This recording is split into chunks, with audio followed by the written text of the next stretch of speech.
Hello and welcome back to Race to Trident. My name is Jake, and today we are going to be doing the 2026 season preview for your Seattle Mariners. So we're going to go over the infield, the outfield, the rotation, bullpen, the kind of the outlook around the team as well, and just kind of get ready as opening day as of recording is 2 days away, and as of you watching this, hopefully is next evening, tomorrow evening. So we're right on the doorstep. And with me today to help me out with this season preview is none other than Gavin from UpWest Sports. Gavin, how are you feeling going into the season preview, and how are you feeling about this team right now? Jake, first of all, thank you for having me on. Honestly, a huge shout out to Jake. He's the melting pot in our community. He's been awesome, and honestly, he's the one who introduced me to this community. So Jake is awesome. If you happen to listen to us, you probably heard us from Jake. He just does a tremendous job. So just very excited to be here, but also just on top of the world with just positive emotions and vibes going into this season. Just so excited for this season and what they've done this offseason compared to years past. Absolutely, absolutely. And before we get into the season preview, of course, all of the UpWest Sports links are going to be in the description, so check them out, of course. You can like this video, subscribe if you are new so you never miss a video, and comment down below any of your thoughts and opinions while we're going through this. I would love to hear from you. And if you want to, you can become a member for only a couple dollars a month. And when you're probably watching this, it'll probably be live by now, there is going to be a merch shop opening. It's going to be Raise the Trident, I think -shop dot something. I don't remember. It'll be down below as well. You can check it out. Have some really cool stuff coming out. So really looking forward to that. But let's get right into the season preview. We're not going to waste any more time. So we're going to break it down kind of just by grouping of players on this 26-man roster.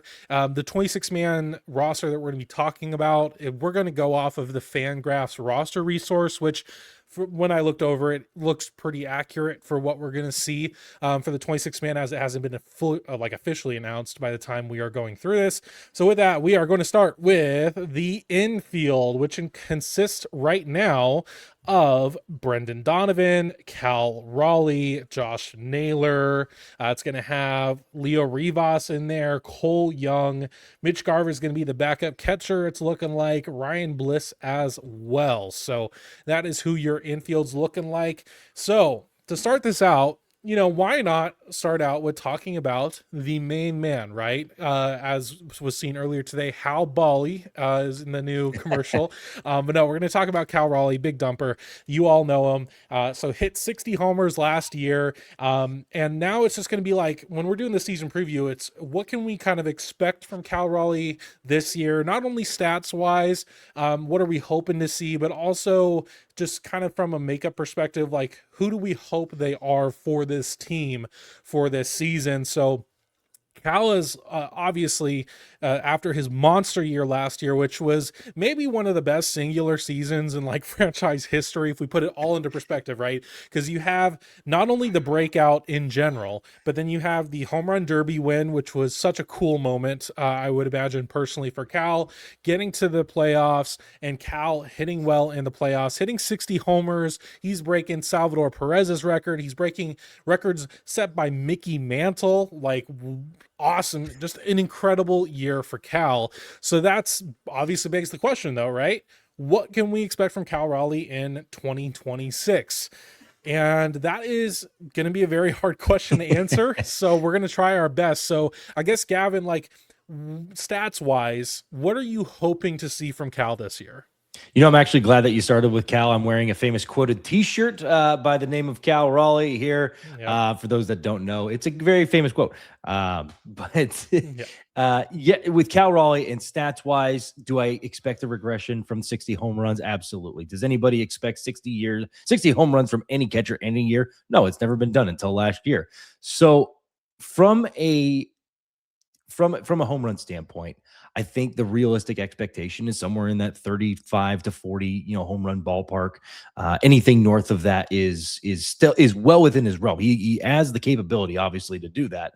But I think a good realistic expectation is looking at 35 to 40. The beyond numbers, the slash line of batting average, OBP, and slugging. I think kind of dumbing it down, you're looking at somewhere between 225 and 250 batting average, and then OBP you're hoping it to kind of stay in that 340 to 360 range, and then slugging is that's something that could be completely up in the air. It just depends on if you're not going to hit 60 bombs, or you're going to back it up with that many more doubles. So very excited to see what he can do. I think he's going to maintain the rest of his stats. The that 161 WRC plus, the 9.1 F WAR that he put together. He's got a lot. 705 plate appearances last year is incredible for any catcher. So I think it's going to come down to plate appearances. For any catcher putting that together, I'm hoping that he can give us 600 PA or better. And so if he can give us 600 plus, plate appearances, I think you're looking at a pretty solid year. Kind of like what I was saying with the 35 to 40 bombs, and anything north of that is just a bonus and everything. And then as the doubles come into place, and from there, it's all about when he's hitting these. Is he going to hit them with runners in scoring position? Is he going to hit them late in the game? In those clutch moments, is he going to be that guy for us? And I think so. I think where he may lack there, so in the 60 plus home run category, he'll make up for in the clutch hits. Absolutely. And we have to keep in mind Cal Raleigh is currently age 29. You have to think about the wear and tear on the body of Cal Raleigh and his, 3 full seasons already of being a major leaguer, right? I think it's actually been a bit more, about 4. But he takes quite a beating behind the plate. So you have to imagine, at some point, Cal is going to start kind of shifting away from catching as much as he has. The share of the catching responsibilities are not only going to start changing, but you have to wonder, when will he become, let's say maybe more of a first baseman at some point. However, we are not there yet. Absolutely. So, we don't have to worry about that this season preview, maybe in a couple years, potentially. But the big thing with Cal, right, is, we saw a lot of, obviously he had career bests in a lot of different categories offensively last year. But I think here's the thing with Cal, and I think the expectations kind of have to be this, right, is I think, like you said, 35 to 40 homers is probably pretty reasonable for him at this point. Before hitting 60, he hit 34 in 2024. He hit 30 in 2023. And you could actually see a little bit of a difference last year in how he was doing this. He had not only career bests in fly ball percentage, but also pull percentage as well. So he's starting to pull the ball in the air more than he has ever in his career. And that led to a lot of those home runs, because he obviously has the power, right? So what can we expect? I mean, I'm hoping, if I were to say this is what I believe would be although regressed from last year season, but a successful season for Cal Raleigh, I would hope for, a batting average around 240. I would hope for a on-base percentage maybe around 350-ish. And, like I said, 35 to 40 homers. I would hope for a WRC plus, which is a rated runs created plus, around like 130 or higher, hopefully.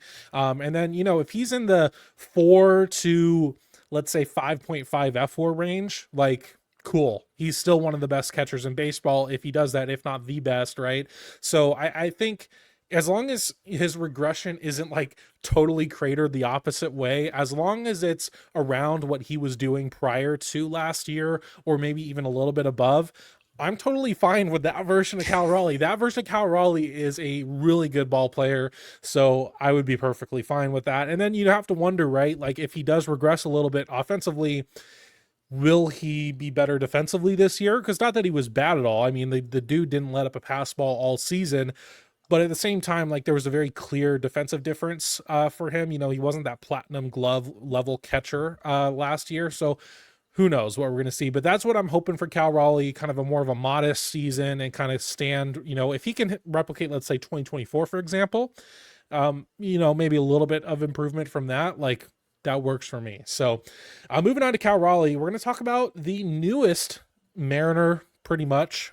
Brendan Donovan, who I think is going to be a huge X factor for this club. Brendan Donovan, we ended up getting in via trade from the St. Louis Cardinals. It was a 3-team trade, but we're only focused on the Cardinals bit. We do end up sending Durangelo Sainja and was it Ty Pete, I believe? Type beat, yeah. Yeah, that we sent to the Cardinals. We get Brendan Donovan back.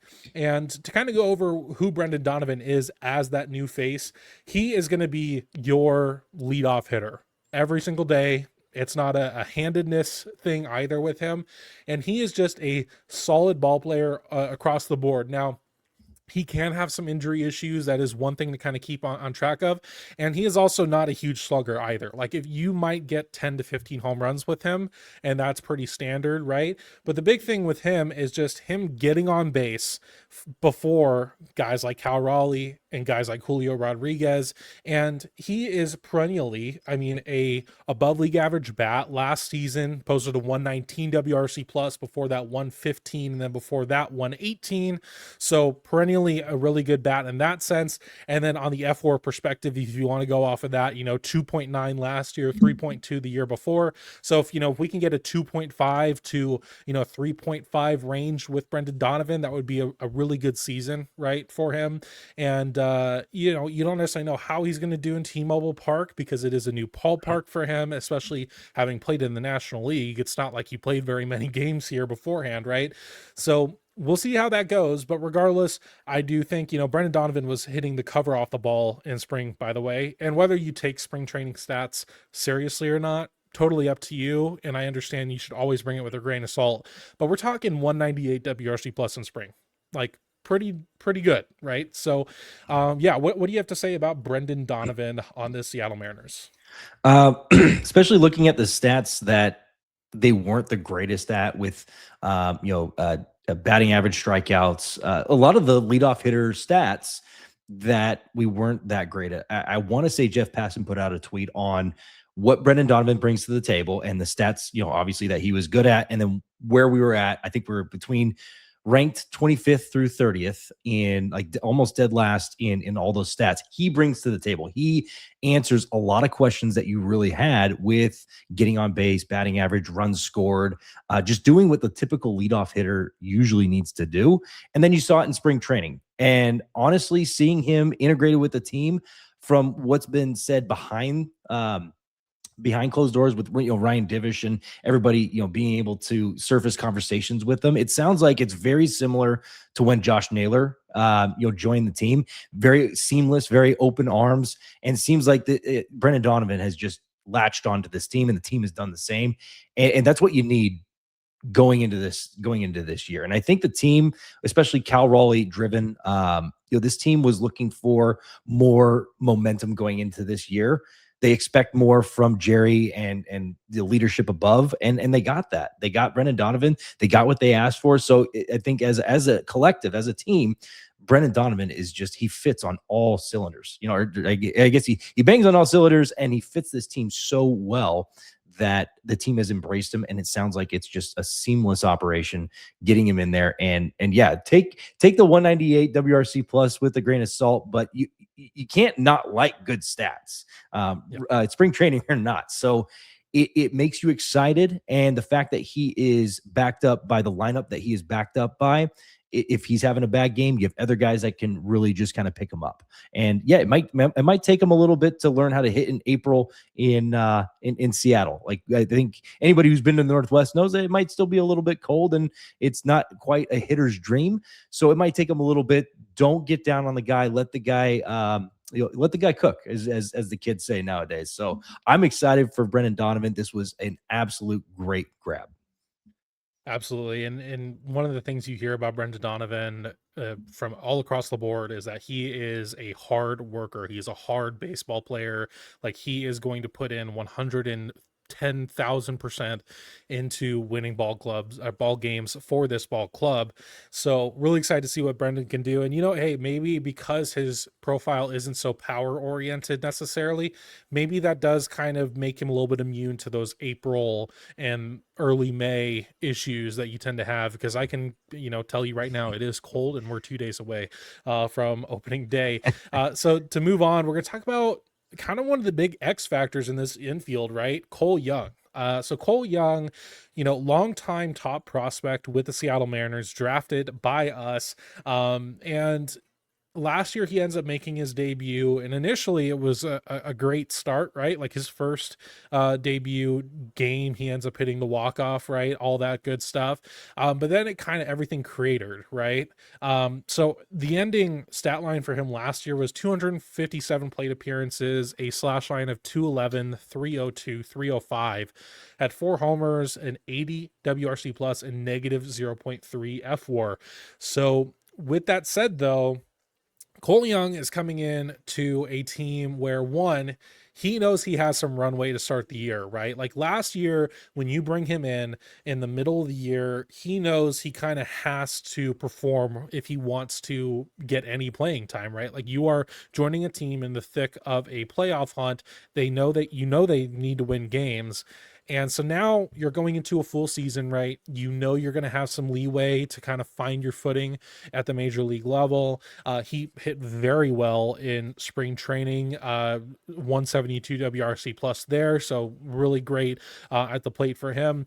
And, I think the thing with Cole Young too is he kind of has some like really sneaky power, right? Like he is not a big guy by any means, right? Like, on his Fangraphs, he's listed as 5'10", 180, but he hit the longest homer by a Mariner last year, and that's not a joke. And he probably hit one of the longest ones in spring training as well. So he has the power there. So for Cole Young, I mean, it just feels like a matter of, can he just be I don't know, barely above league average bat, have better defense than he did last year, which sounds like there was some shoulder issues going on. And can he just be, a 2 to 3 win player? And if he can, that would be huge for especially a team like the Mariners, who at second base, man, like we have not had much production there for since Robinson Cano, really, right? Like it's kind of one of the jokes, the second, I call it the revolving door of second base. Can he finally take that job, and can he secure it? Because he also has a little bit of pressure on him in the sense of, we could always slide Brendan Donovan over there if we really need to, if we need some more production. And then, we have Leo Rivas on the bench, for example, who has some playing time under his belt as well. So can you talk a little bit about Cole Young, kind of like what you are hoping to see from him this year, and maybe just even within the first few months at least, in general?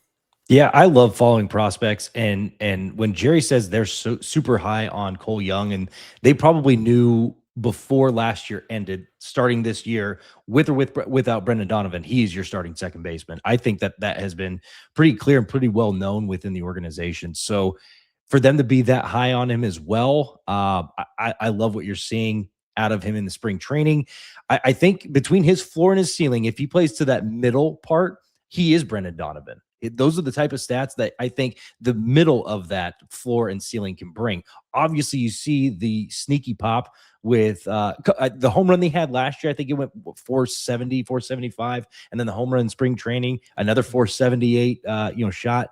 So one of the things that I love from when I played, and I know, I didn't play at a high level. I get it. I played college baseball, but our hitting coach said one thing, and it's a great philosophy: 2 for you, 1 for me. And so the first 2, I'd love to see that swing. If he gets a 2-0 count, if he gets a 2-1 count, if he gets that 3-1 count, I'd love to see that swing where he has a beautiful, powerful swing. And then once you get to, later in the count, you start getting into pitchers counts. That's where you start playing the Cole Young game, or you start playing the Brendan Donovan style of game, where you're just looking to put a bat on the ball and make something happen.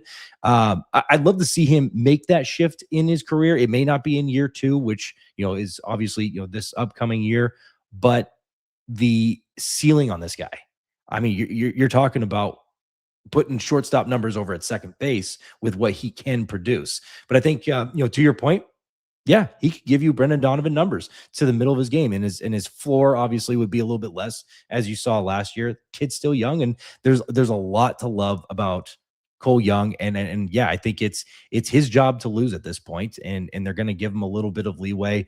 Hopefully, knock on wood, no Jared Kelenic situations here, but kid has a good head on his shoulders too, hard worker, and it seems like it's a very Jerry profile with all the rest of the upcoming prospects that we have. It's the mentality of the love of the game, the passion of the game, and everything that you're doing off the field as well as on the field. So I love him at second base and seeing what he can do in Seattle. Absolutely. And to kind of round out the infield here, I mean, we certainly obviously have JP Crawford is going to be starting the year on the IL. It sounds like due to a shoulder issue, but it doesn't sound like it's a serious thing by any means. So he'll probably be back in a couple weeks.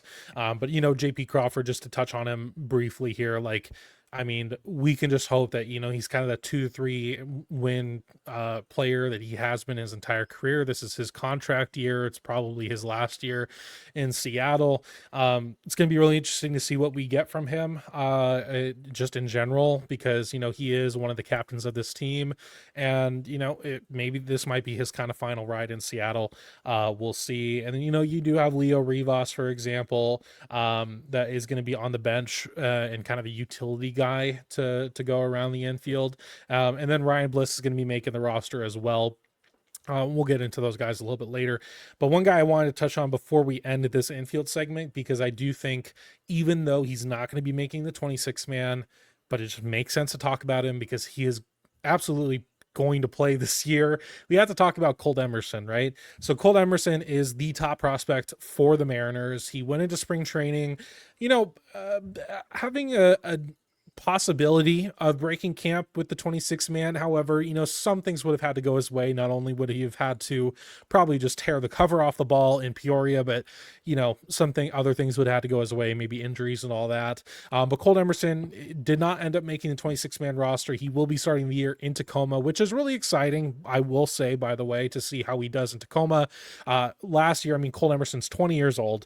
He played 27 plate appearances at AAA at the very end of the season, right? And during their playoff push and during the playoffs, and he hit phenomenally. 27 plate appearances, 174 WRC plus. I know it's a super small sample size, so do with that what you will, but that does mean he was pretty dang good. But then, in spring training, like I said, he would have had to tear the cover off the ball, and you're looking at a 111 WRC plus in general, which is still great from a 20-year-old, right? Like his first big league camp, and he is a above league average bat. However, it's just kind of a matter not if, but when this year we will see Colt Emerson. So do you have any little kind of nuggets you want to talk about him before we move on to the outfield?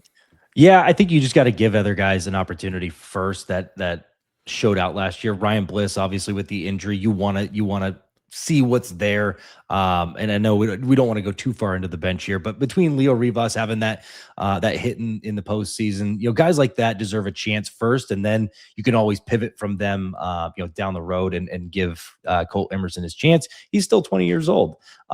Looking around the league, seeing Kevin McGonigal make the roster, JJ Weatherholt make the roster, it makes you a little bit like, all right, like, or is it over under 1 month? We actually had that conversation over on our podcast the other night, and I think we're all in the same boat. It's probably going to be over, and it's probably going to be a late season edition. You're probably looking at maybe a Harry Ford situation.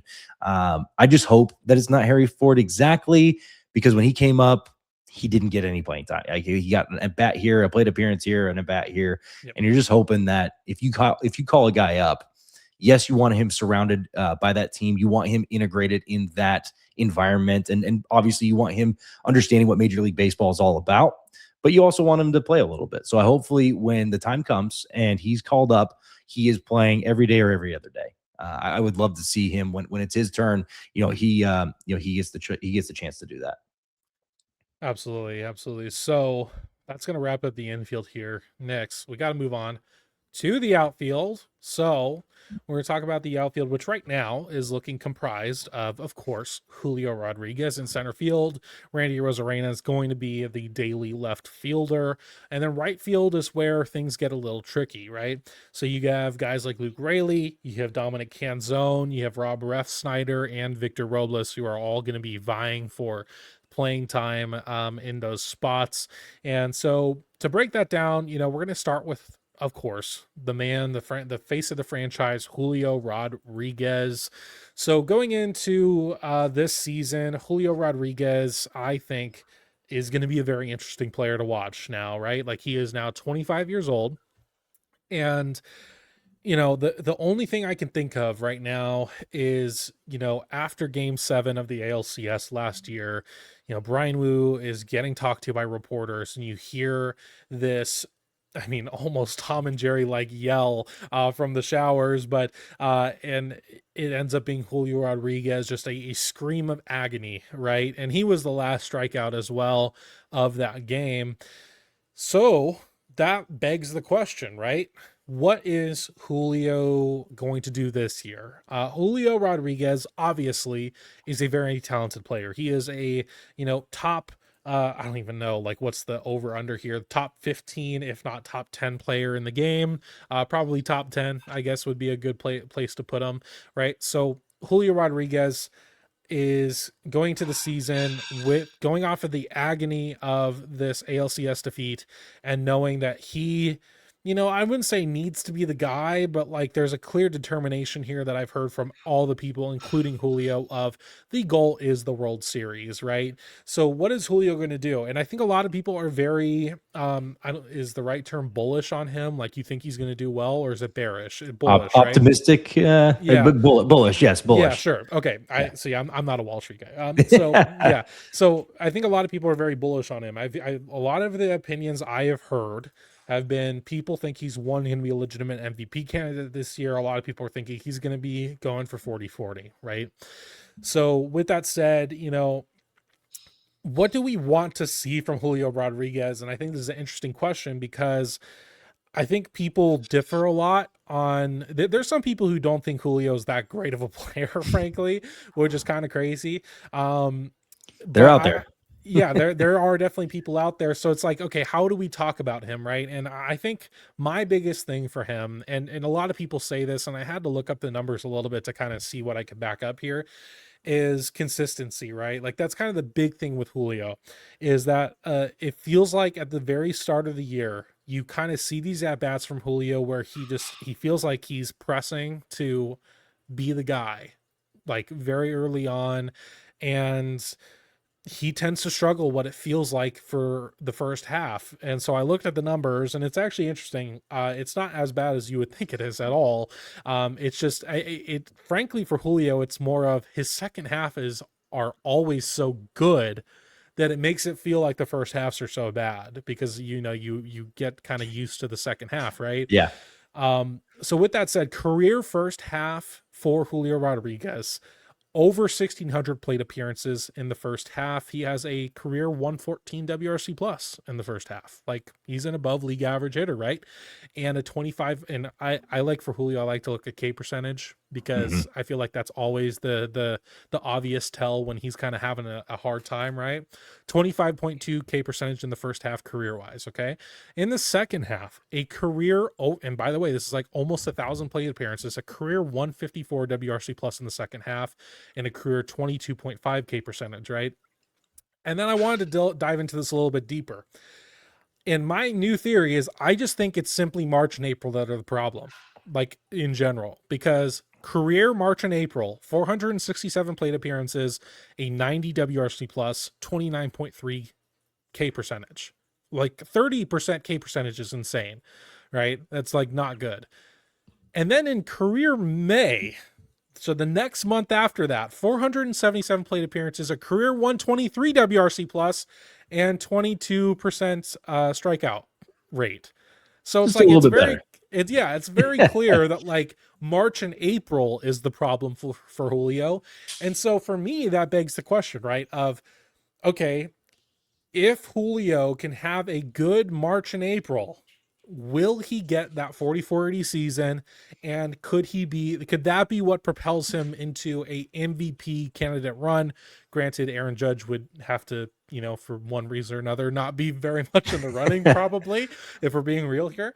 But like that's the thing is it just like if has a good March and April, is that all we need from him? So I'm curious to kind of like, what's your take about expectations for Julio Rodriguez going into 2026? No, Jake, I'm really glad that you got those splits too, because we notice it in every April. This team seems very inept at the plate, and we usually start the first 20 to 30 games round 500 if we're lucky. and then we finally catch fire, and life is good after that. But I think you're onto something there. Is if we can change the vibes in April with just a couple of players, this team can be completely different. Yeah. And yes, we have seen we get out ahead early. Just a couple years ago, we had a 10-game lead, and then we lost it to the Astros. So yes, the baseball gods may not work on our favor every single time, but if we can start making some of these cues, and I think adding in the team that we've gotten now that surrounds Julio, you have the team to help support him through some of these struggles. Now, maybe he gets more fastballs because he's got to see Cal, Randy, and Josh Naylor behind him now in April, which we haven't seen before. So I'd love to see him make either make some of those adjustments of laying off those sliders in the dirt that we've seen him chase, or him start to just get more fastballs because of the protection of that lineup. But either way, I had him down as a 40-40 season, and I don't hold. I don't talk about Mariners like this too. It's not too much. I go throughout my history and be like, yep, we're going to see a 40-40 season from this guy. We're going to see this guy an MVP candidate. I don't think I've said that about too many Mariners, but I'm saying that this year. This is one of the first times that I'm coming together and saying, you know what? I think Julio is primed for his best season ever. And that best season of Julio is I mean, his ceiling is as high as it could possibly be. So I'm very excited. And I think a 40-40 season would not surprise me one bit. Absolutely. So that's what I think my main thing from Julio is, you know, other than March and April, I don't need to see anything different. Like, just keep doing what you're doing. But if he can have a different March and April, I think we could be having that season that I think a lot of people have been hoping that they would see from Julio. So now we're going to move on to the other for sure full-time outfielder at this point. That is Randy Arozarena. So Randy Arozarena is going to be in his last year, I believe, contracted for the Seattle Mariners. So he is in his walk year as well. 2025, had an overall good stats in general, but we will get into those a little bit here. 709 plate appearances. He ends up slashing 238, 334, 426 for 27 home runs, a 120 WRC plus, and 2.9 FWAR.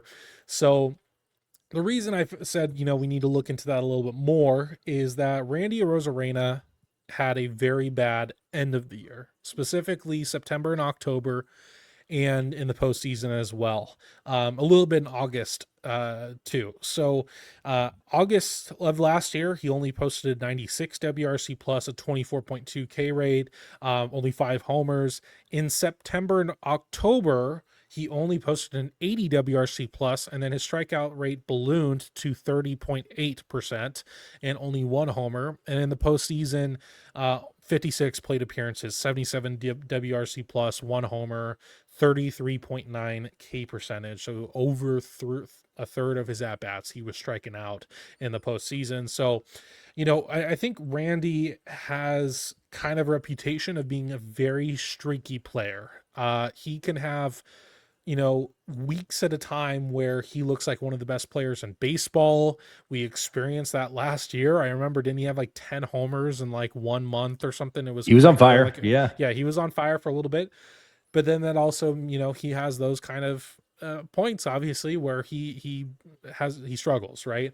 And I think my biggest thing, and the reason I wanted to point out August, September in the postseason, is that's not a streak thing. That's 3 months, basically, right? Like that. And I think that's my big thing is, Randy is in his walk year, like I said, so he is going to be wanting to put up the best stats possible to hopefully get as much money as possible on the free agent market. And it's 3-month stretches like that are going to quite literally cost you tens of millions of dollars, right? And so my thing is, I'm very interested to see, will Randy have a bit more of a, I don't want to say consistent year, because I don't want to act like he's just like Julio, right? Where we say, oh, just be more consistent and whatever. I just think if he can, as long as his valleys aren't 3 months long, like, okay, I'll take that. And and here's the thing with Randy, right? Like, he's going to be moving out of the leadoff position. Brendan Donovan's going to be taking that more likely than not, right? So now he's going to be a bit more buried in the order in the 5 or 6 spot. I wonder if that helps him. Frankly, that he doesn't have to start out the games. We'll see. So, what any thoughts about Randy Rosarena going into 2026 for you? Yeah, honestly, you hit the nail on the head with peaks and valleys in his season, and sometimes those valleys go a couple months long. I'd like to see, and this is more, I guess, geared towards Dan. What I'd like to see with Dan is recognize those slumps earlier and drop them down further in the lineup and let other guys that are going through ride the waves while the waves are high. And if Josh Naylor is killing the baseball, maybe move him into that 5 spot instead of 6 spot, or wherever they may be in the lineup, and then pull Randy and JP down to 8 and 9 and have them turn over the lineup. Hopefully they see more fastballs because they got to see other guys earlier in the lineup. So I expect the peaks and valleys to continue. That's just been kind of his game throughout the course of a 162 game season.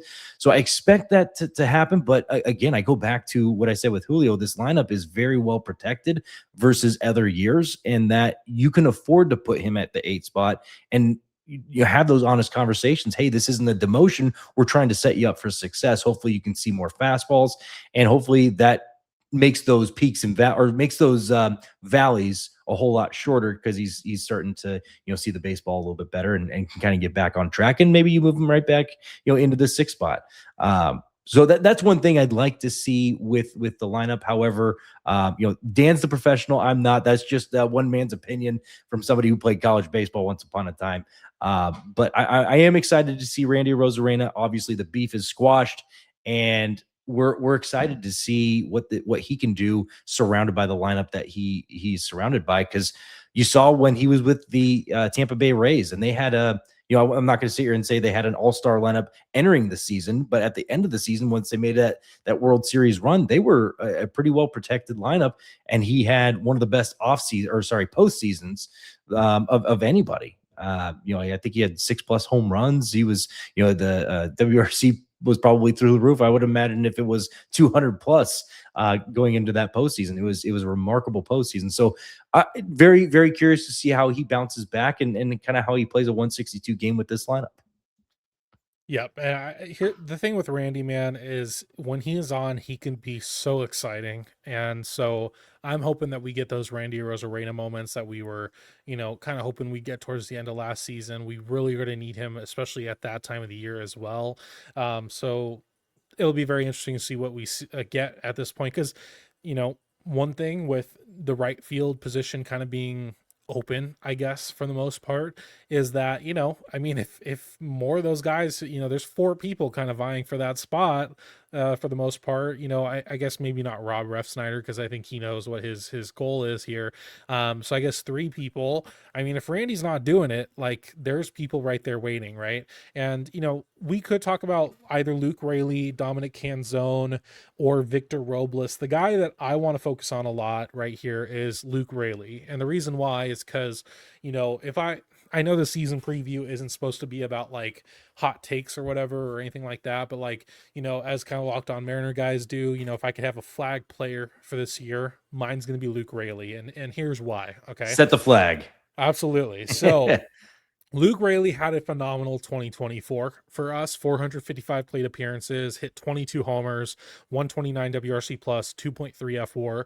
A phenomenal year, a great year for the player that Luke is. And I do think that Luke, when he is right, can be a pivotal player in this lineup. Obviously 2025 was not as good. He missed a lot of time due to injury, especially an oblique issue, which is not easy to come back from because it does kind of nag you for a little while. He was also having issues with vision as well. He admitted that he's never been able to pick up spin from a baseball, which makes it frankly more impressive that he has put up the stats that he has at the major league level. And I know he was trying out glasses to start last year, and then he's not wearing glasses at all. So I don't know what's going on with that. But Luke Raley had a phenomenal spring training. He hit 3 homers, 148 WRC plus. He's hitting the ball well right now. He is looking like his 2024 self. So my thing is, if we can get 2024 Luke Raley in this lineup, I mean, we're going to be very tough to beat any team's going to struggle, right? And I do think Luke Rayleigh has a very good shot at kind of, I think a better shot or a more likely shot than, let's say, Dominic Canzone or Victor Robles for kind of hunkering down that right field position. And because he's a good athlete, he's a fine defensive outfielder. He is quick on his feet, whether you would believe that or not. He actually is pretty quick.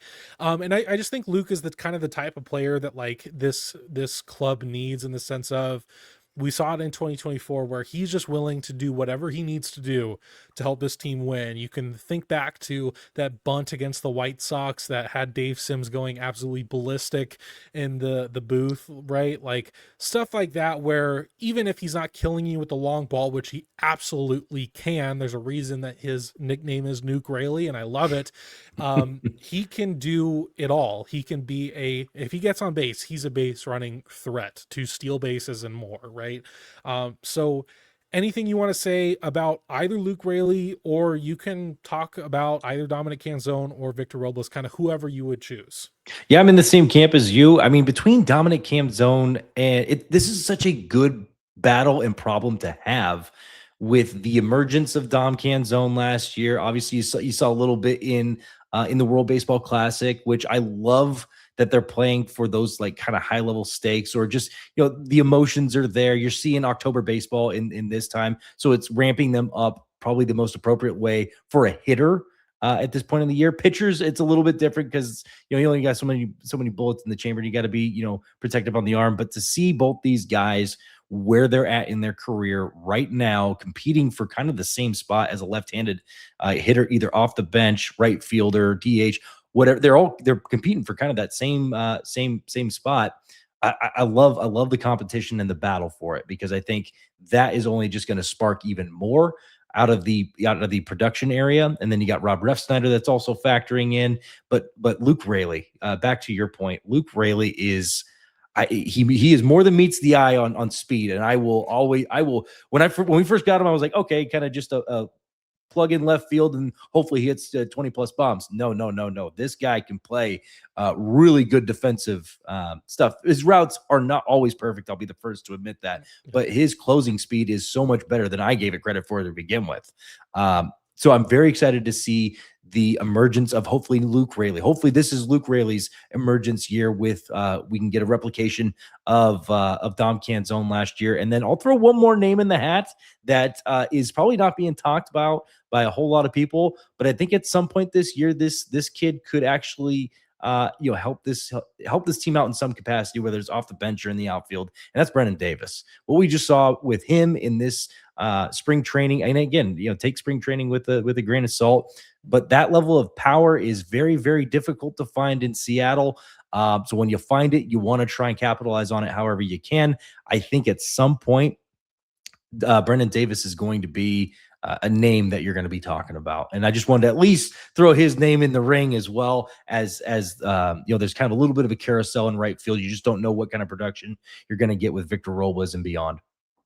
Yeah, and just if you don't necessarily know who Brennan Davis is, he was a long time top prospect, and his career has never really taken off due to injuries.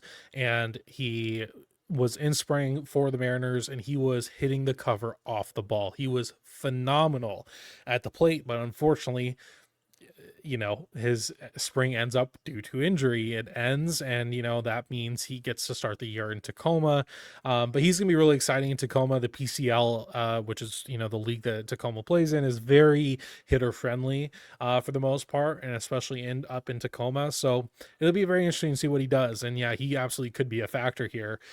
So we're going to talk briefly about the bench here. So the bench the bench right now is due to the JP Crawford IL and all that, is looking to be Mitch Garver as the backup catcher right now. Ryan Bliss and Rob Refsnyder and Victor Robles are kind of what Fangraphs says is what the bench is going to be.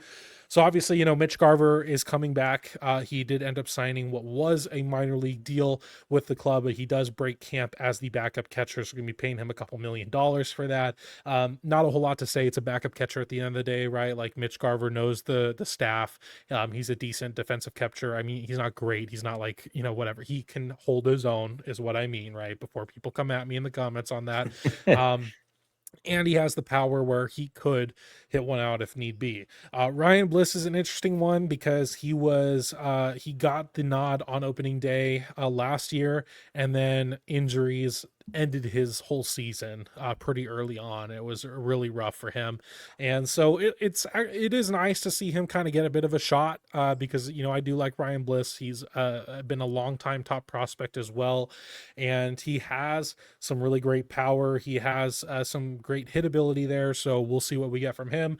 Victor Robles, of course, he's going to be in that right field carousel there. And then Rob Refsnyder is someone I want to touch on here because he has a very clear defined job on this staff and on this roster, and that is to hit lefties. Okay, so if you don't know who Rob Refsnyder is, we end up signing him. He's played the last 2 years in Boston, became a fan favorite over there. He's a great clubhouse guy, but the big thing for him is he hits lefties exceptionally well. So to put that into perspective, last year his WRC plus weighted runs created plus against righties was 67, which is, that's what, 33% below league average, whatever. I'm not great at math. Against lefties, a 159 WRC plus. Like, he is a elite bat against left-handed pitching, and it has been very clear from the get-go, and he has said it himself. He knows that's what his role is. So he is not necessarily just vying to be the outfielder in right field. He is going to be in the lineup against lefties on a common basis, and that's what he does well. He mashes them. So that's exciting to have a guy like that. And, he's also a veteran as well. He's 35 years old. And I think that's just kind of a nice little piece to have that I think could come up big because some people think, and I actually thought this as well, that lefties were kind of the Seattle kryptonite last year. And then I looked at the stats and it's actually not true, which is kind of weird. Their WRC plus team wise was only 4 points difference than against righties, 114 against righties versus 110 against lefties. I thought that was interesting. Yeah. Yeah. So do you have any little last comments for this position player group before we get to the pitchers? I got a little tidbit for you, a little nugget for the fans out there. Ryan Bliss, just to make note, when he was at Auburn University, which is in the SEC, which is arguably one of the best conferences you can be in college baseball, he was an all SEC defensive shortstop, and that is not easy to do. The guy can play shortstop, and he came up with the Diamondbacks as a shortstop, played a ton of time over there. And this spring training, we've seen a lot of him. We've seen him work with Perry Hill over on the left side of the diamond. So I wouldn't be surprised to see him make some starts over there. And before you come at me in the comments as well, I think he's listed at 5'9", and you might see that change. It's funny what they're doing with the ABS. They're getting correct measurements on people where you can't spruce up and say you're 6'2" when you're 5'11". So he might actually be like maybe 5'7", 5'8". But just watch out for this kid at shortstop too. That could be something to play, that plays in a factor. He does have a pretty solid arm across the diamond, and he has really good range. Very curious to see on how his his meniscus, I believe, was a meniscus tear that he had last year, and then bicep as well, right? And bicep as well. So very curious to see how he progresses from his injuries last year. But that is something that I wanted to make note, because he played very, very good shortstop in college, and that's not easy to do in such a tremendous league. The rest of this bench, I mean, yeah, Mitch Garver. That one was actually a surprise to me. I think that was a surprise to everybody because of the financial investment that you made into Andrew Kinzer, or Kinzer. I apologize if I isn't it Kinzer? I think it's Kinzer, and I always when Kisner, I see it Kisner. That's what it is. Kisner. So apologies on that. That I will get familiar with the name, and it will become second nature for me at some point. But the financial investment that they made into him, it was I guess just a little off the wall that they went with Mitch Garver. However, familiarity with the clubhouse, familiarity with the pitching staff, even some, I think, pitchers they preferred pitching to him in some cases. So that played a part, and what he brings to the clubhouse. He's very well loved, and you need a little bit of that. It's kind of like the Donovan Solano situation last year, where you want to add good vibes to it. You lost some good vibes with Eugenio, so hopefully that's the role that he's playing this year. And yeah, you probably don't expect too much out of him as a hitter. Hopefully, he has some clutch home runs late in the game if he comes off the bench, or he's that catcher for the game. But I think what he brings to the clubhouse, what he brings to the pitching staff, he boosts morale, he boosts everything up, and understandably, morale doesn't always play a factor in stats, but morale does play a factor in a lot of different things when you play on a team. So I think it was a great addition to have him. And if he doesn't do well through the first couple of months, you have Andrew Kinzer. I'm gonna get it. I'm gonna get it. I promise. Kisner, Kisner. Kisner. I got to say it like a million times. But I'm excited to see what this bench can do. And the bench extends through the Tacoma Rainiers. There's so many players on the Rainiers that will probably factor into that bench at some point this year. Absolutely. All right, we are going to move over to the pitching side, which is Gavin's wheelhouse. So perfect there. So we're going to move on to start out with the rotation. Of course, one of the best rotations in baseball right now. The rotation going into opening day is Logan Gilbert will be your opening day starter, therefore your number one in the rotation. Right now, we don't necessarily know after that what it's going to be, so we'll see. I think it's probably going to be then George Kirby on day 2, then Brian Wu on day 3, and then I think it'll be Luis Castillo, and then as of right now, Emerson Hancock, but then Bryce Miller once he's back. If you need to know what's going on with Bryce Miller, he's been having some kind of oblique issues. However, our understanding is that he's probably going to be back in a couple weeks, so it's not that big of a deal. Ultimately, we're looking at probably 3 Emerson Hancock starts before Miller's back, maybe. So we're going to go one by one here a little bit here. So we're going to start off obviously with, the ace of the staff at this point, which is kind of crazy to say for this staff, because there's, I think multiple aces on this potentially. We're going to start out with Logan Gilbert. So our opening day starter, which I do think was ultimately the right move, but obviously Logan Gilbert has been a veteran for the Seattle Mariners. He was drafted and a homegrown talent, and he has shown that he can be a potential Cy Young type pitcher. 100%.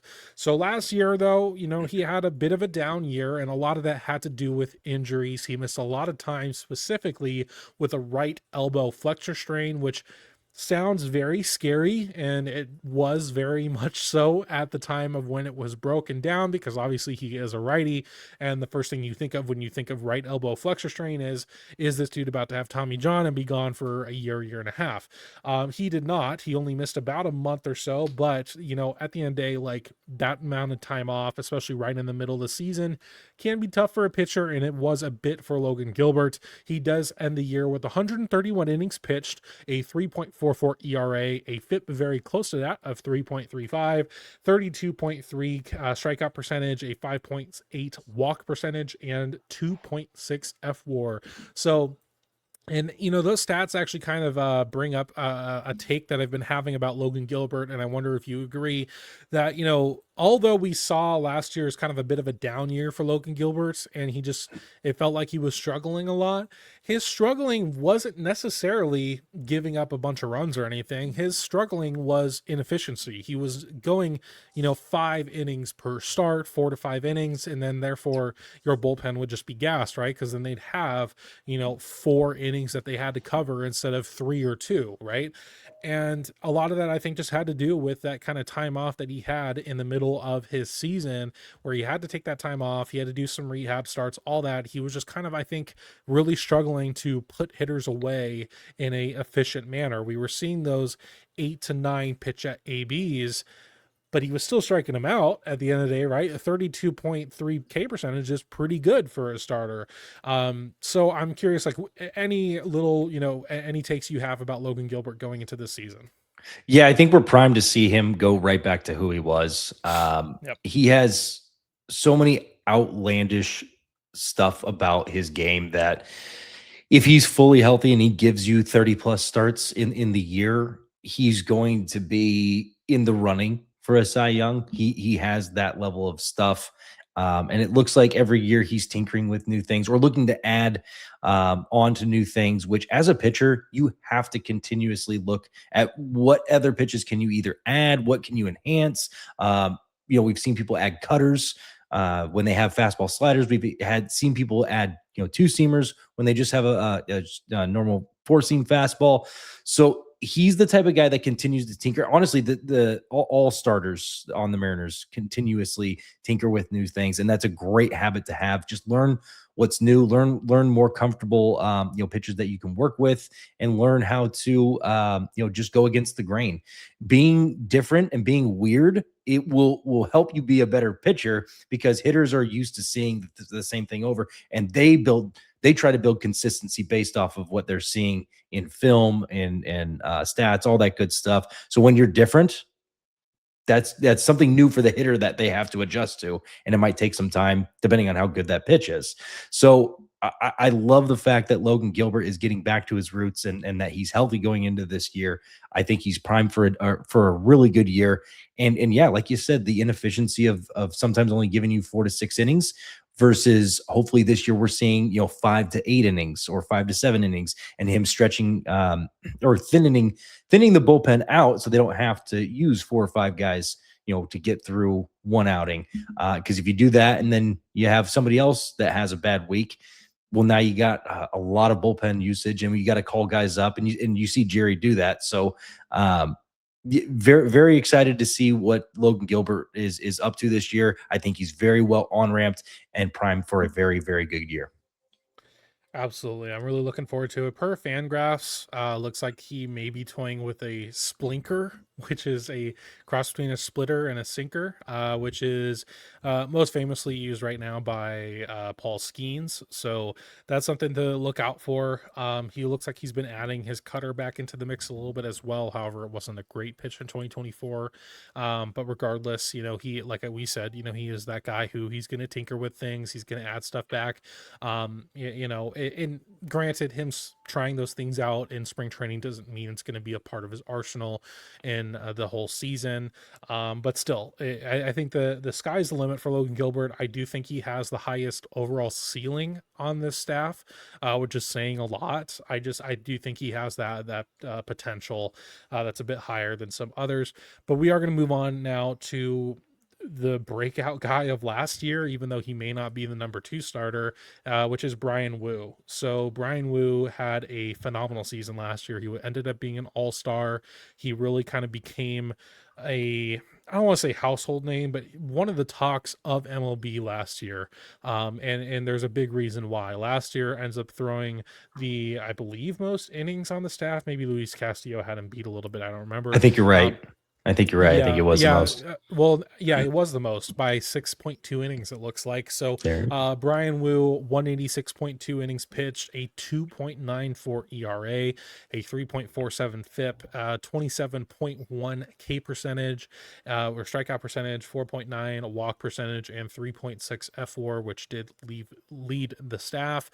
And a lot of that just had to do with, man, Brian Wu has probably one of the best fastballs in the game, right? Like, just straight up. And if you can go see a Brian Wu start in person, of which thankfully I've been able to do, go, because man, that dude, he is so fun to watch. And a lot of that has to do with his delivery. Man, like one of the sweetest and smoothest deliveries in the game. But yeah, no, Brian Wu, this is going to be a really interesting season for him in the sense of, can he either replicate or maybe even one up his season last year? He's certainly capable of that. But also the question is, right, like, does the league somehow find a way to adjust to him? And then, what happens then? So talking about Brian Wu, like, any thoughts you have about him going into this season? The same sentiment I had for Julio Rodriguez is exact same for Brian Wu.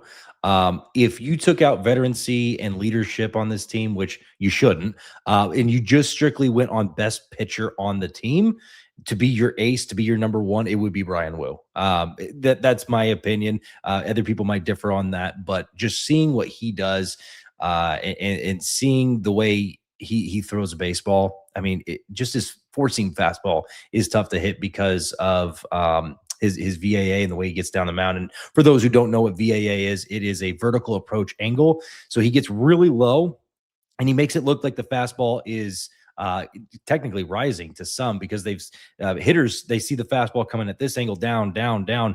And so when they see something that's just kind of on the flat plane coming at a very, very phenomenal vertical approach angle, it looks different. It looks like it's actually rising on you. And so that's the aesthetic that he's able to create with this fastball, mixed with it being 95 to 98 miles an hour. And then he's got his two seam that moves incredibly well. He has nasty stuff, and he is going to, I think he's primed to give you 200 plus innings. He is primed to be an ace on pretty much any staff that you got out there. And honestly, my praise on him is that he is a top 3 pitcher in the MLB once this season is done. And yes, that's talking about Tarek Skubal, that's talking about Cole Reagans, that's talking about Garrett Crochet. And I know there's some other names I'm missing off the top of my head. Yes, right. Like, there's definitely some great names out there, but I think he's in the mix with those names after this year. Yeah, and I think one thing to, kind of round out the Brian Wu talk is I've really enjoyed seeing the mentality difference from him, because before last year, so in 2024, he kept having these injury issues, right? Like he'd have hamstring issues, all that. And then there was the story of Cal Raleigh sitting him down and saying, hey, you are important to this team. You need to prepare as if you are one of the most important players on this team. And it really kind of changed a lot for Brian in the sense of his preparation. And last year was kind of the fruit of that labor, right? Like being one of the best starting pitchers in the game, being the best starting pitcher on the team last year, results wise, and just in general. And then what I really like to see as well is his mentality in spring training. It's very clear that he has taken on a leadership role in this clubhouse. He has been one of the most vocal when it comes to the goal is winning the World Series. It's nothing less than that. Like that is the goal that we expect ourselves to do, right? And hearing that from a guy that, not even 2 years prior was having all of these kind of confidence issues as far as his body is concerned and staying healthy and all that. And to see that change, I mean, man, it's been incredible to watch. So I think Brian was going to have a huge season regardless. And I'm really excited to get into it. We're going to move on to someone that, is kind of a little nebulous to talk about, I would say, and that's George Kirby. So George Kirby last year did end up throwing 126 innings pitched. However, he ended up, a lot of that had to do with starting the season on the injured list with right shoulder inflammation that occurred during spring training last year. And then it did end up taking him a little while to get back into it. So 126 innings pitched at the end of the day, 4.21 ERA, a 3.37 FIP, 26.1 strikeout percentage to 5.5 walk percentage, and then 2.4 F4, which is, I mean, really not that bad at the end of the day when it comes to, when it's all said and done. But George Kirby, I feel like is he's just an interesting guy to talk about, right? Like I feel like the narrative around him the last few years has been, can he finally have that season that I think a lot of people think he can have, which is like a Cy Young contending season, which it's fun that this is now the third pitcher in the rotation we're talking about that about. But the whole thing, right, is like, can he finally turn another gear and be the guy that I think a lot of people want him to be? And so far it hasn't necessarily happened yet. And then of course last year was disappointing in the sense of the injury and all that kind of derailing his whole season. He's coming in fully healthy as far as we're aware right now. So he is kind of, I think, the biggest kind of question mark, right? So I'm curious, what are your thoughts about George Kirby? Yeah, I think X Factor is the best way to describe him. Going into last year, I was like, all right, if George kind of puts together that same type of year, I don't know how long he's going to be a Mariner. And I don't mean that in a negative form. He's a great pitcher, but there's so many other guys that we're going to have to start paying soon. And if we're going to have to start paying him 15 to 20 million because he is that good and beyond, he may be one of those guys that, kind of we got to pivot from. But after last year, I'm more convinced that he's going to continue trending in the right direction. There was a big thing on him lowering his arm slot just a little bit more, and we see that very clear and evident in his fastball and his two seam fastball, getting a lot more movement. And obviously, his command has always been his bread and butter. It's what he's been going to, and honestly, it's kind of worked against him because I felt like he was too perfect. He was too much in the zone, and he was getting hit around. It was the hitters knew he was going to throw a fastball for a strike, and that I think they were just sitting on that. So one thing that he may need to kind of pivot or change in the next year is just being able not just to throw more balls. It's easier said than done, but just changing up pitches, not always relying on the fastball, because the hitters are the best pitch to hit in baseball is a fastball. If you ask any hitter what pitch that they would love to hunt at the plate, it would be a fastball. So just changing up and just being funky with that, and it sounds like he may get the nod on calling his own pitches this year. So I'm very curious to see how he goes with that. But he kind of strikes me as somebody who's a little bit stubborn and wants to blow the fastball by you. So I am very curious to see where he goes on that. But I think you're overall you're going to see a step in the right direction for George and him. If he's given the ball on game 2, it's also well deserved. I would vote Brian Wu in that scenario, but it's also well deserved. He made a good step in the right direction, tinkering with some other pitches, and also just finding who he is as a pitcher and being able to make that next step in his career. So this year, watch out for George Kirby. I think he could be the X factor on turning the rotation into a full blown rotation of 3 to 5 number ones and number twos on any other team. Yeah, and I do think it's interesting, George Kirby, the big thing with him, control is obviously off the charts, but then that can only do so much, right? Like at some point you do have to be kind of willing to expand the zone and try to get those chases. And, although it's only 126 innings versus, his normal 190 or whatever, so it's a bit of a smaller sample size, but I mean, his K per nine jumped up by over 1, right? It went from 8.43 to 9.79. His walk rate obviously jumped up as well by 1. But that's also, ultimately part of it, right? Like that's part of kind of expanding that zone, trying to get those chases. You're going to end up walking more guys here and there. So I think it would be very interesting to see what, like, those are the two numbers I think I'm like really watching the most when it comes to George Kirby this year. Is that K per nine? Is that walk per nine? Like, what is it doing, right? Because that really will tell you a little bit more about kind of the type of pitcher that George is trying to be this season. To go from a big question mark to not so much one, we're going to talk about Luis Castillo. Luis Castillo, obviously the veteran of the rotation, probably going to be in the 4 spot, most likely in the rotation, which I think is about where he should be. But man, I mean, what can you say about Luis Castillo? He is, going to this year, he's 33 years old now. We've obviously been seeing kind of the aging curve start with him a bit, in, his velocity mainly.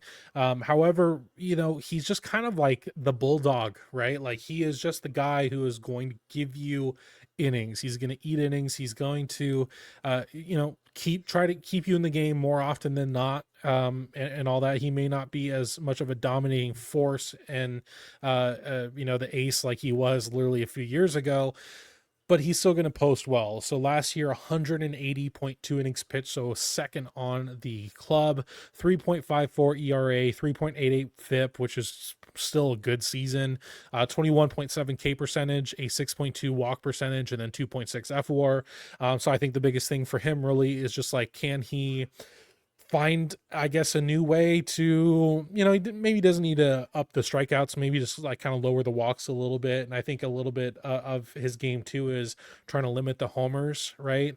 Which is a little hard to do when you're, now averaging like 94 on a fastball instead of, 96, 97 like you used to. So I think, with Luis Castillo, right, like his role on this club is to be, I mean, the Rock, right? Like The Rock. literally the Rock, right? Like he needs to be kind of that stabilizing anchor for this rotation, the guy that every 5th day can just go out there, eat some innings, give you a competitive game more often than not, and like you're fine with that, right? So, kind of what are your thoughts about Luis Castillo? Yeah, the way I look at Luis Castillo at this point in his career, which is crazy because just a couple years ago in 2022, when we traded for him and went to the postseason, I think he was hitting triple digits in the postseason. And man, oh man, do I miss that. But no, Luis Castillo and where he's at in his career, I'm looking at Felix in the back nine of his career when his velo, tremendously dropped and he had to start, working with some more funk. He's building in a sinker that moves a lot and was, turned into a ground ball pitcher. I'm hoping that that's Mr. Consistency is what you're going to need out of this guy. You're going to need 5 to 7 innings. And so what you're going to need from that with averaging that 94-mile-an-hour fastball in today's game is you're going to need more funk. You're going to need to create more ground balls. You're going to need to, if you let on, if you get a guy on base, you're going to need to find ways to get a ground ball double play. So him working into, I guess, lower in the zone with slower pitches and trying to create more ground balls and get the ground ball rate up is the key for success for him, even at the number 4 spot, even at the number 5 spot.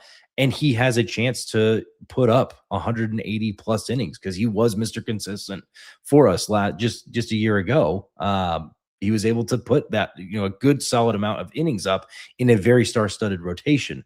So I think he's going to be primed for that if he can buy into being 33 years old and this is where he's at in his career. If he can buy into where he's at in his career, I think you're going to see Luis Castillo be just absolutely La Piedra, Mr. Rock. He's going to do all of that. But he's going to be a fun time to watch. I'm still going to wait for a couple of these though. I'd love to, a couple two out strikeouts from him just so we can end an inning. I want to see a couple of them this year, and I want to see a couple of them in the postseason. Absolutely. So yeah, Luis Castillo, it's going to be really fun to watch him again. He's probably getting into his last little bit with the Mariners as well. So we will see how that goes. And then to end out the rotation, we're going to talk about Bryce Miller. Although he will be, pretty much starting the year on the IL due to an oblique issue. Like I said a bit earlier on, it seems very minor. It seems like something that, a couple weeks, he'll be back in probably by, mid April or something like that. So Bryce Miller last year, his year was also cut not short because he did end up, pitching at the later end of the year, but had bone spurs in his elbow, which did not end up getting cleaned up, which is a little weird. But at the same time, they chose not to go the surgical route.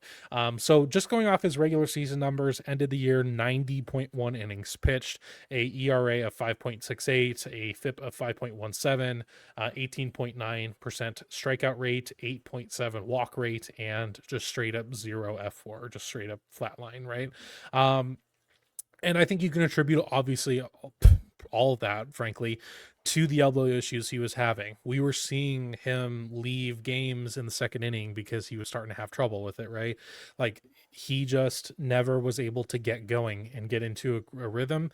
He unfortunately hasn't had that to start the year this year either, but Miller has, I think, just ultimately the raw tools and the raw arsenal that he can be a phenomenal pitcher for this rotation. He has one of the better fastballs in the league in general. He has a pretty nice splitter for himself as well. It's just going to be interesting to see kind of what we can get from him because, I mean, if we can get a healthy Bryce Miller and him going, full systems go along with Luis Castillo, Kirby, Wu, and Gilbert, I mean, that is the toughest 1 through 5 in the league, like just straight up. And so it's going to be, he is also a big question mark along with George Kirby on what you can expect from him, which at this point, I'm not willing to say what I think we'll expect because you don't really know. But hopefully closer to his 2024 numbers because that would be fantastic, but we will see. So any thoughts about Bryce Miller? Yeah, Bryce Miller, even with or without the injury, the consistency on him. Sometimes you'd see him go 7, 8 innings and just be lights out, and then sometimes you'd see him struggle to get through the second inning. We even saw it in the postseason, out of nowhere. Game 1 of the ALCS, he puts up an absolute gem against a very difficult lineup in the Toronto Blue Jays. So when the light's on, it seems like he can show up, and it's definitely there in the tank. Just want to see that more consistency. And yeah, I'm okay with him starting off on the IL. I think we have other options. Would like to see Jerry maybe grab like a Max Scherzer or somebody, for these types of things that pop up, especially on a pitching staff. However, we are here. We'll backfill the fifth position with somebody until Bryce Miller is healthy. But that's the key there is I want take a month if you need it. I want Bryce Miller absolutely 100% healthy. I want him to be ready to go, all systems go, completely ramped up. If he needs multiple outings in AAA at 2 innings, 3 innings, and then 4 innings and plus, just to get him on ramped for Major League Baseball, that's what I would prefer for him to be. All systems go for the back half of the season.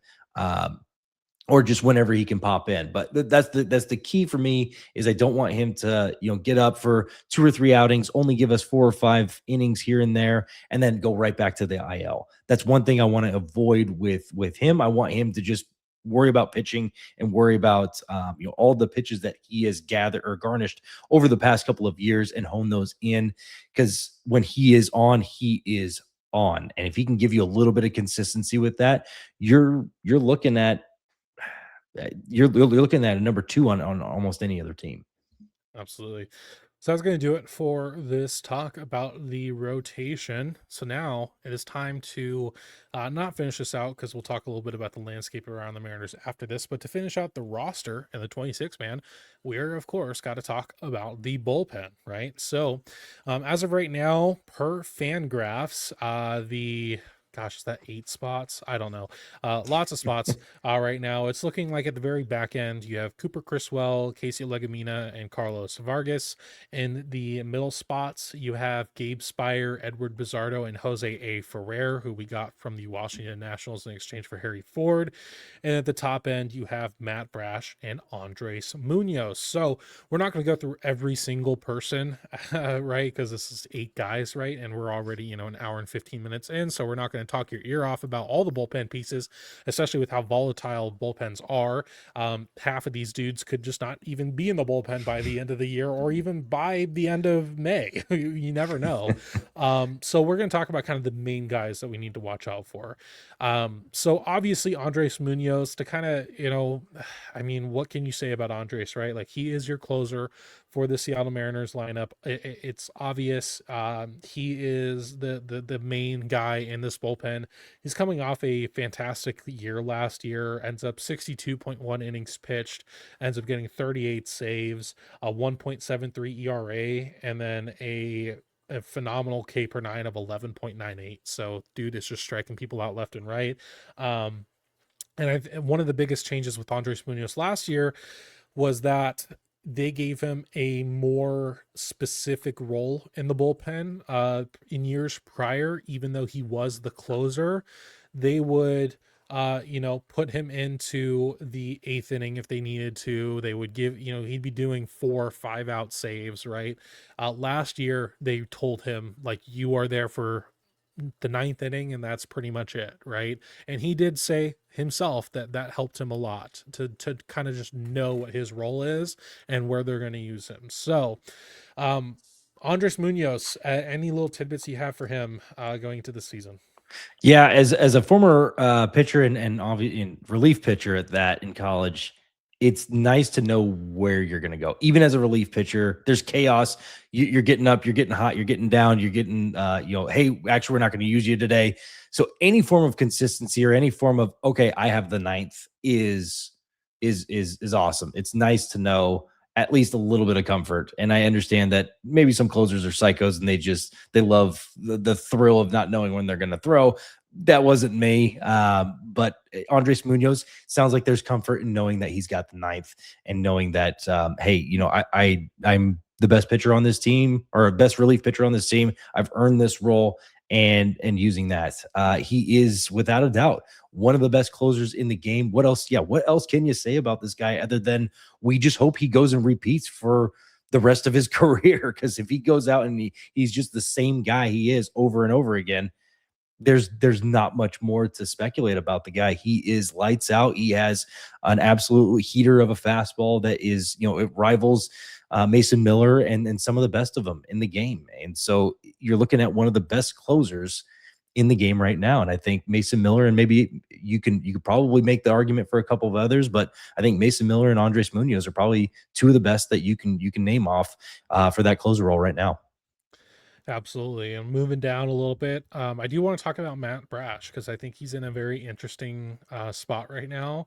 Obviously, last year was his return from his Tommy John that ended his 2024 season before it even began. And, with that said, I mean, coming back from Tommy John is obviously not an easy task. And it does take, a lot of guys some time to kind of get their footing a little bit and kind of look like they're the old version of themselves, basically. And we saw that a bit with Brash, like his velocity was down a little bit and all that. And, looking at his results, I mean, his results were fine. 47 innings was great, 11 K per nine, and a ERA of 2.47. I will say though that I felt like he got lucky a little bit with some homers that were just barely foul, and I'm not talking about just one that happened. Like it felt like almost every outing, he got a bit lucky. So with that said, though, going into 2026, this is kind of the year where you should kind of see that like same Matt Brash velocity wise that you did in 2023, where he is in those upper 90s to low 100 with that fastball with that devastating slider to boot. Do you have any little tidbits you want to talk about with Matt Brash? Yeah, Matt Brash is just getting back to that same old Matt Brash. If he's the same guy, he's going to be Mr. Reliable. And he is. You take his stuff just out of his pitches, he's one of the best stuffy guys in the league, especially that slider. That slider is so devastating.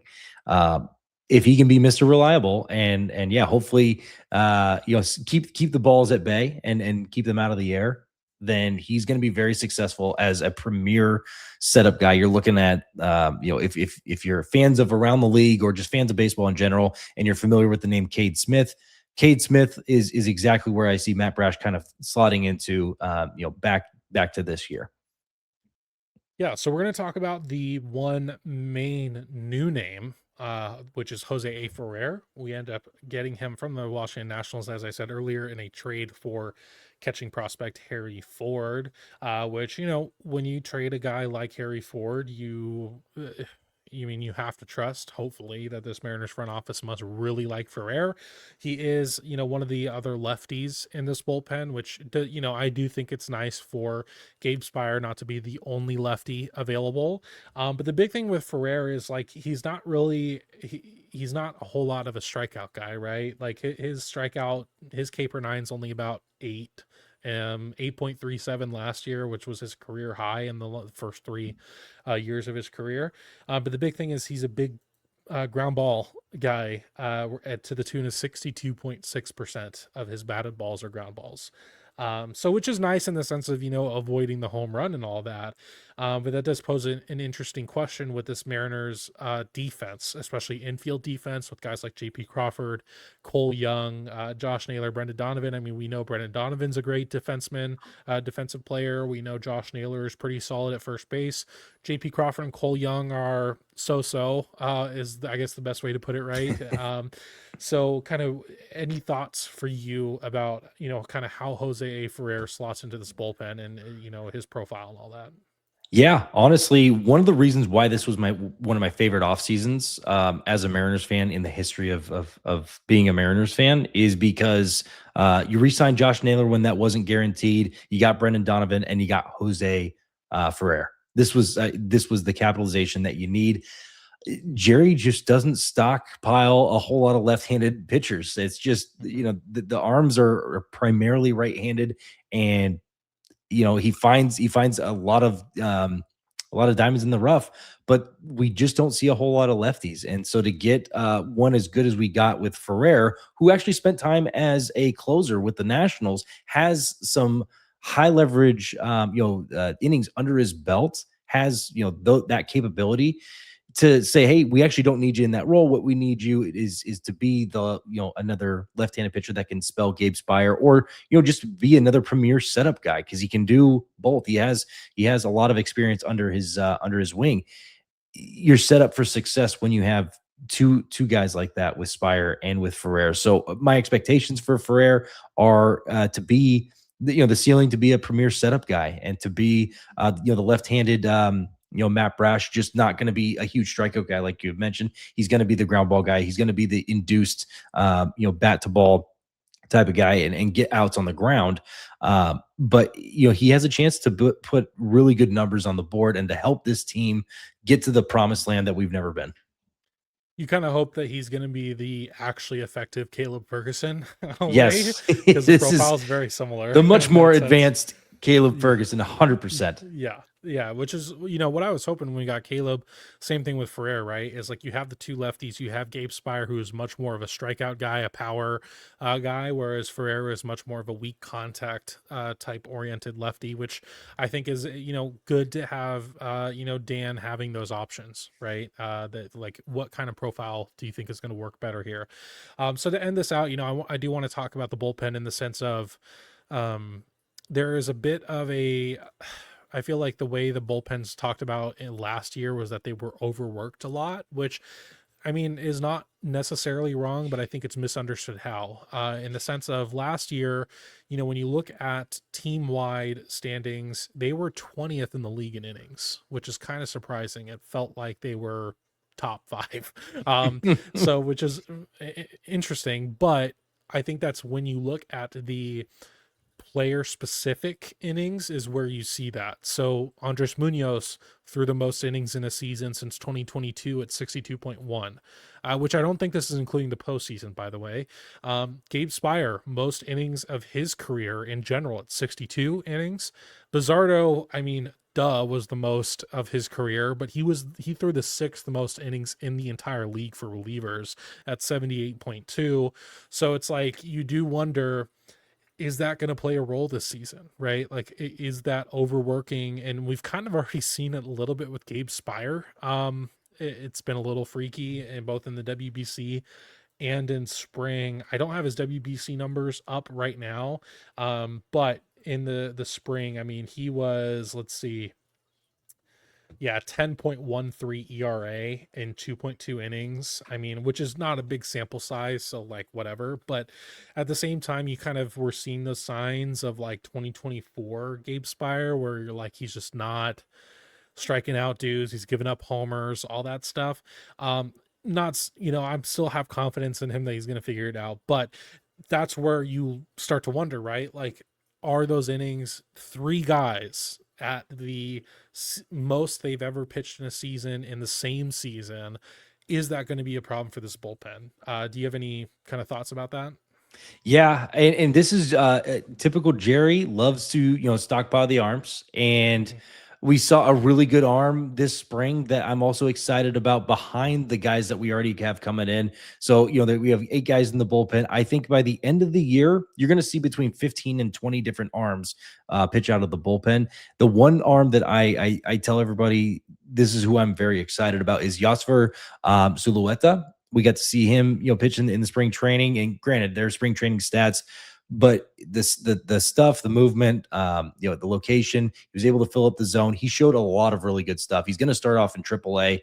But one thing to expect is the IL and the options game is something that Jerry loves to play with the relief pitchers. If they have options, he's probably gonna utilize that at some point within the season just to spell the arm. And it's not a demotion. It's just, hey, we tacked on 6 innings on a relief pitcher this week.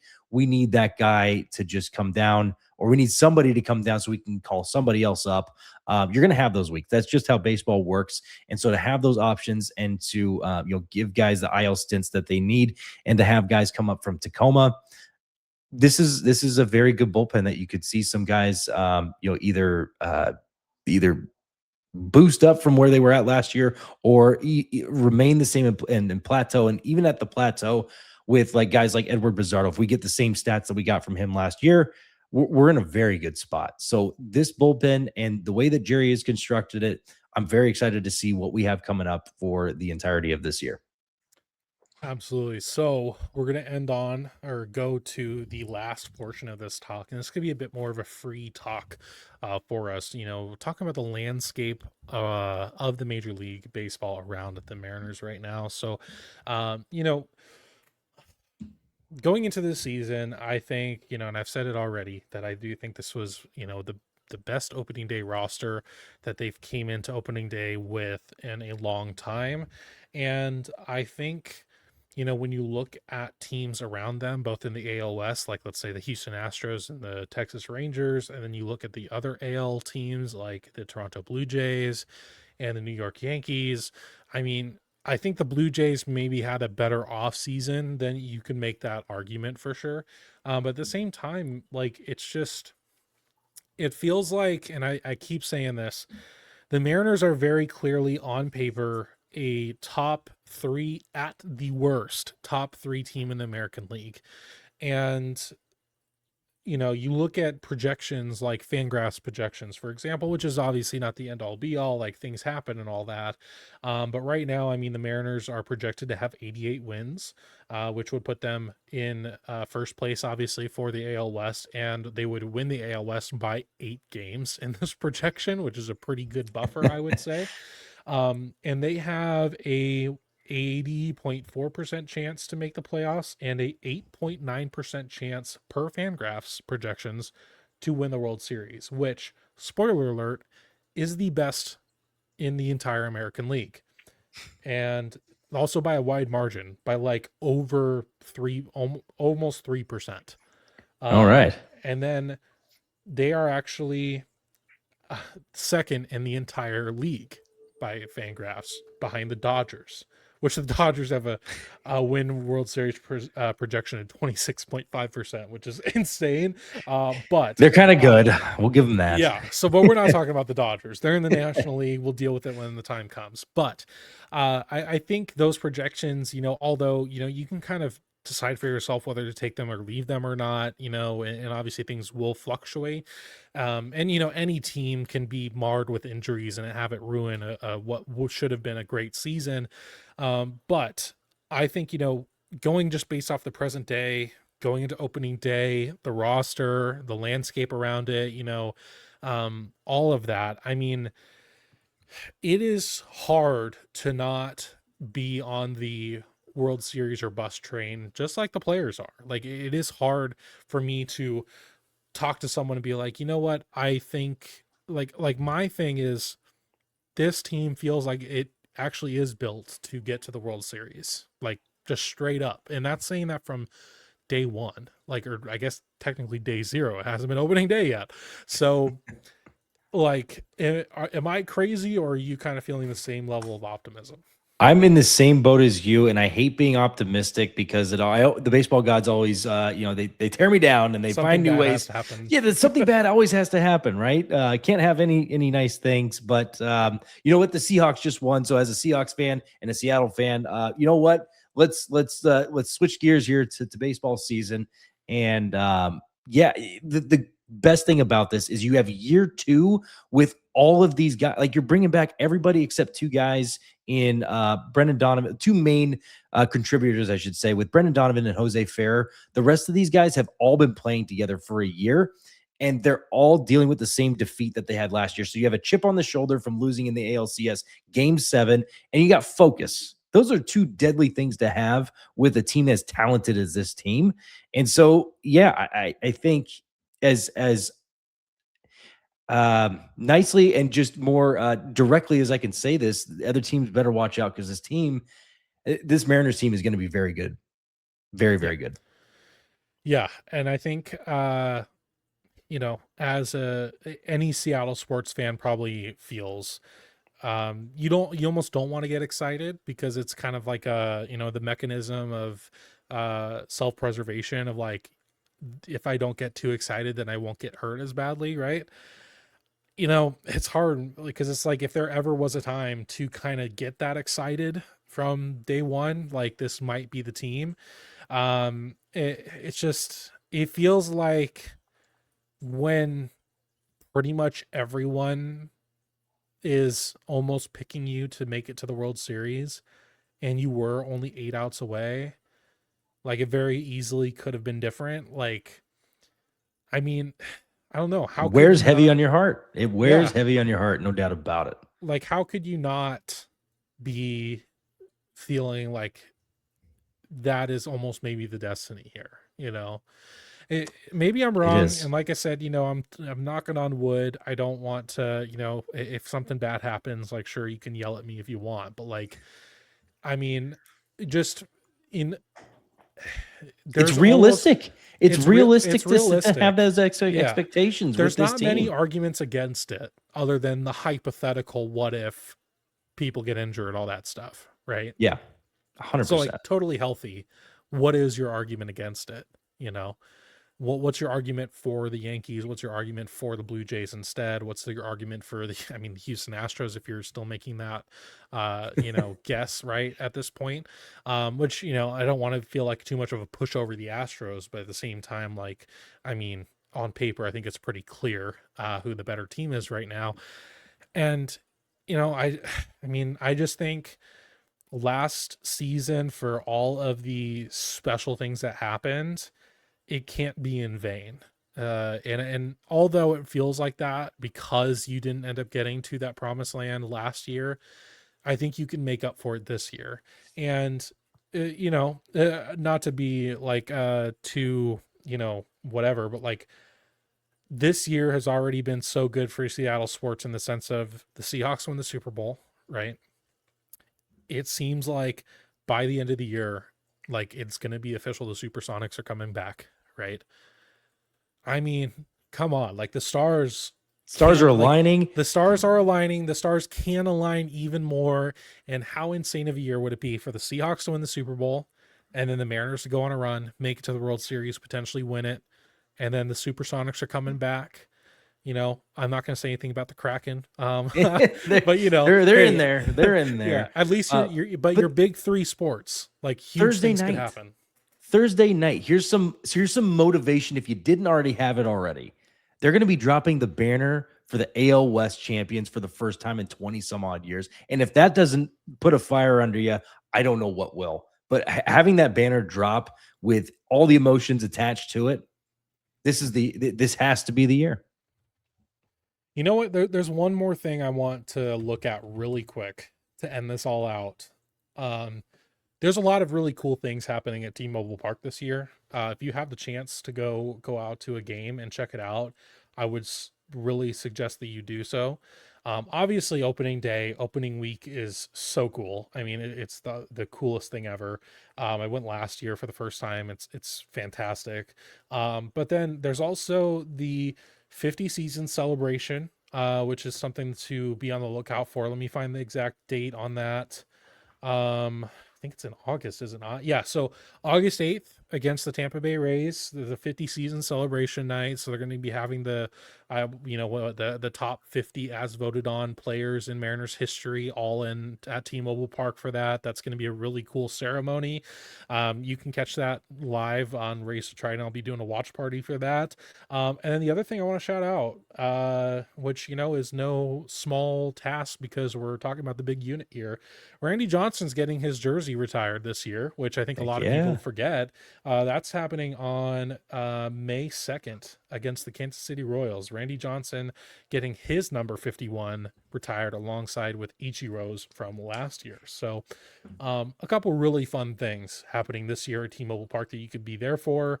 Obviously, there will be some watch parties going on this year. I don't have the schedule for my channel up right now, but I believe I'm covering both of those special events and more. But you know, that's going to be rounded out. We're, you know, over an hour and a half into this. So, you know, if you were listening to this whole thing, thank you so much. I appreciate that. You Yes. didn't, Thank you. you know, that's very cool of you. Obviously, you know, you need to go check out Gavin and UpWest Sports. Gavin, any last word you have for the fans that are ready for opening day? Yeah, I just going to go back and double tap that sentiment. If you didn't, if you were just kind of like, all right, this was kind of a good off season, not a great off season. Spring training was very middling because I think they went 11, 19, and 1. World Baseball Classic was cool, but you know, all the Mariners didn't do very well in the World Baseball Classic. I don't know if I'm that excited for that year. Check your attitude because come Thursday when they drop the banner for AL West, that should light a fire. And this team, I can guarantee you, they are focused with a chip on their shoulder, and we're gonna see a whole different ball club this year. I agree. I agree. So go check out UpWest Sports. Obviously, all the links are going to be down in the description down below. I appreciate you so much for listening to this. If you have, you can like the video, you can subscribe to never miss a video as well. Comment down below anything you want about anything we talked about. I'd love to hear from you. If you want to, you can become a member for a couple dollars a month, which gets early uploads. So you'll see this a little bit earlier on than the normal public, as well as some other cool stuff. But yeah, I guess that will be it for me in this one, and I will see you in the next Go M's opening day, baby. Let's go. Bye bye.